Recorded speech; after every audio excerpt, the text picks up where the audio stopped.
শ্রীরামকৃষ্ণ কথামৃত ষষ্ঠ পরিচ্ছেদ তৃতীয় দর্শন।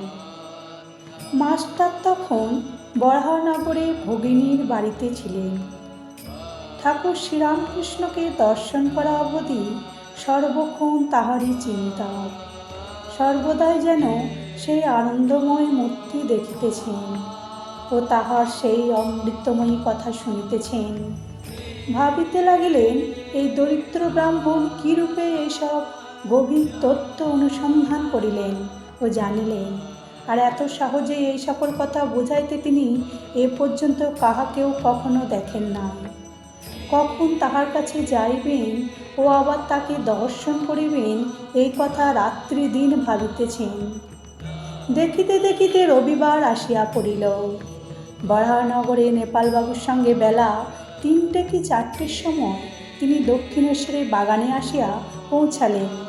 দেখিলেন সেই পূর্ব পরিচিত ঘরের মধ্যে ঠাকুর শ্রীরামকৃষ্ণ ছোট তক্তাপোশের ওপর বসিয়া আছেন। ঘরে একঘর লোক। রবিবারে অবসর হইয়াছে, তাই ভক্তেরা দর্শন করিতে আসিয়াছেন। এখনও মাস্টারের সঙ্গে কাহারও আলাপ হয় নাই। তিনি সভামধ্যে এক পার্শ্বে আসন গ্রহণ করিলেন। দেখিলেন ভক্ত সঙ্গে সহাস্য বদনে ঠাকুর কথা কইতেছেন। একটি 49 বর্ষ বয়স্ক ছোকরাকে উদ্দেশ্য করিয়া ও তাহার দিকে তাকাইয়া ঠাকুর যেন কত আনন্দিত হইয়া অনেক কথা বলিতেছিলেন।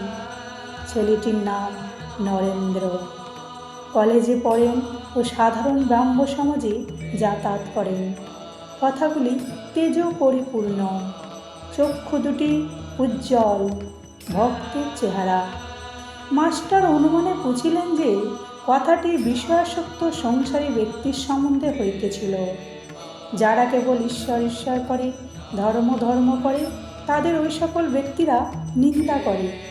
আর সংসারে কত দুষ্টু লোক আছে, তাদের সঙ্গে কীরূপ ব্যবহার করা উচিত, এসব কথা হইতেছে। শ্রীরামকৃষ্ণ নরেন্দ্রের প্রতি: নরেন্দ্র, তুই কি বলিস? সংসারী লোকেরা কত কি বলে, কিন্তু দেখ, হাতি যখন চলে যায়, পিছনে কত জানোয়ার কত রকম চিৎকার করে, কিন্তু হাতি ফিরেও চায় না। তোকে যদি কেউ নিন্দা করে, তুই কি মনে করবি? নরেন্দ্র: আমি মনে করব কুকুর ঘেউ ঘেউ করছে। শ্রীরামকৃষ্ণ সহাস্যে: না রে, অত দূর নয়। সকলের হাস্য। ঈশ্বর সর্বভূতে আছেন, তবে ভালো লোকের সঙ্গে মাখামাখি চলে, মন্দ লোকের কাছ থেকে তফাৎ থাকতে হয়। বাঘের ভেতরেও নারায়ণ আছেন, তা বলে বাঘকে আলিঙ্গন করা চলে না। সকলের হাস্য। যদি বল, বাঘ তো নারায়ণ, তবে কেন পালাবো?